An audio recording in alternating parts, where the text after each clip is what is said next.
Good morning, good afternoon, good evening. My name is Gabriel Hernandez, and this is my capstone project titled CANdela. This project focuses on a structured, passive traffic analysis of the CAN bus system inside a 2009 Lexus IS250. My mission was to study how the car's internal network communicates and to identify patterns that may have cybersecurity implications. To capture real-time CAN bus traffic, I set up a controlled environment using Kali Linux running inside VirtualBox. VirtualBox allowed me to emulate a full Linux system on my laptop without affecting the main operating system, providing both flexibility and security during testing.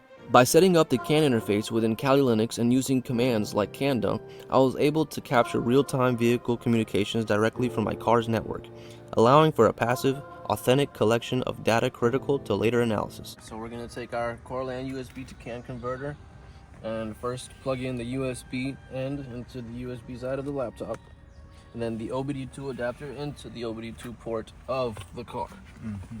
Then we'll verify connection with LS USB. There we see our STM microelectronics USB to CAN converter.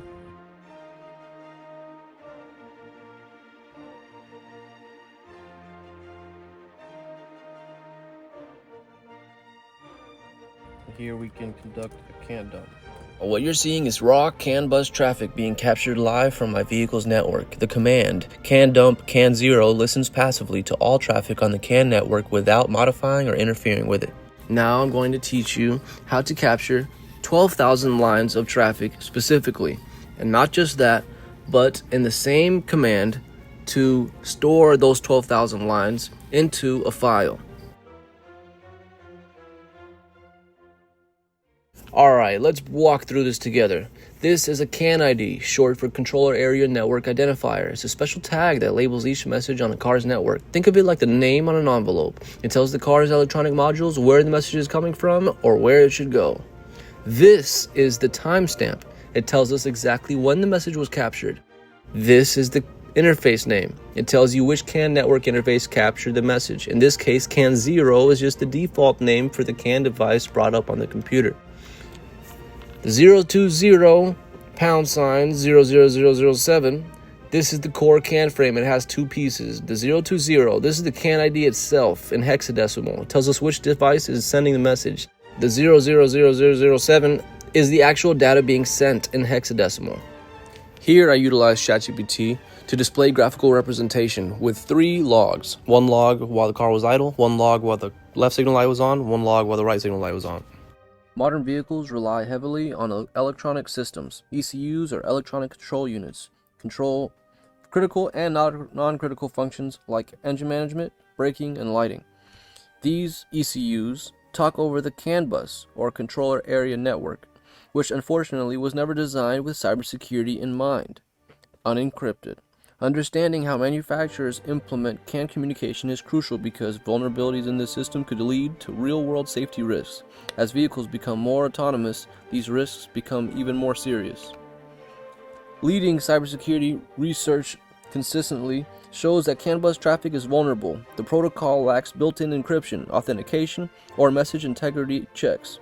Studies by experts like Miller and Valasek have demonstrated how attackers can reverse engineer CAN traffic to manipulate vehicles remotely. My research builds on this foundation by mapping communication patterns in a Lexus IS250 and identifying where behavioral fingerprints might exist. Recognizing these weaknesses is the first step toward securing modern transportation.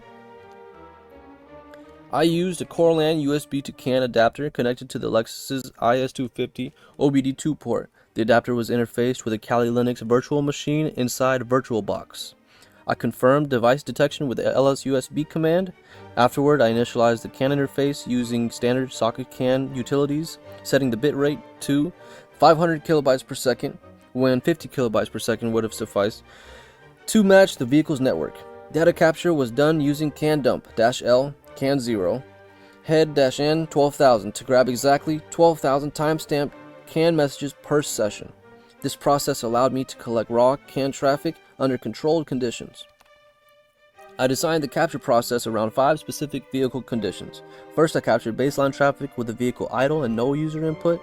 Second, I toggled the left signal light repeatedly while capturing data. Third, I toggled the right turn signal in the same way.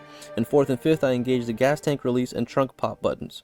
Capturing traffic during distinct physical actions allowed me to compare how the network behaves in response to specific user inputs. I processed the captured traffic with Python to extract useful insights. First, I isolated unique CAN IDs across different sessions. Then I identified the top 10 most active CAN IDs, the most frequent communicators on the network. I plotted message rates over time to detect when spikes occurred. I also graphed the number of unique CAN IDs per condition. These visualizations helped correlate specific traffic patterns to specific driver actions, revealing potential behavioral fingerprints. And it's worth noting, I did not make these graphical representations myself. I utilized machine learning. Certain CAN IDs like 0B0 and 0B2 were consistently active across all conditions. These formed the car's digital heartbeat. Turn signal use generated rhythmic bursts in message rate. The CAN bus flashes just like the signal lights. Gas tank and trunk actions triggered short, sharp spikes in traffic. The idle state revealed the highest number of unique active IDs, indicating background ECU chatter. These distinct communication signatures could be used to detect abnormal behavior or attempted attacks. Because the CAN bus lacks authentication, any device connected to the network can inject messages. Even small actions like blinking a turn signal can create noticeable traffic patterns that could be spoofed. To secure the network, manufacturers could implement message authentication codes, or MACs, to validate messages. Anomaly-based intrusion detection systems could also monitor for unexpected behavior. Network segmentation will prevent compromised devices from reaching critical ECUs. And physical access controls, especially at the OBD2 port, are also crucial to block unauthorized entry points. In the future, this research could expand to capture and compare data from multiple vehicles to understand brand-specific versus universal communication patterns. Safe simulation of injection and replay attacks on isolated systems could validate the effectiveness of proposed defenses. Machine learning models could be trained to automatically classify vehicle behavior based on traffic analysis. Real-time visualization tools could be developed to assist technicians and researchers. Contributions to open automotive cybersecurity datasets would also help the broader research community. In summary, this project mapped how a real-world vehicle communicates internally under various user actions. Even minor actions leave detectable digital fingerprints on the CAN network. By understanding these behaviors, we can begin designing smarter, behavior-aware cybersecurity defenses. As vehicles evolve into connected, autonomous systems, this foundational understanding becomes even more critical. Observation must lead to action. Securing the future of transportation starts here. Thank you.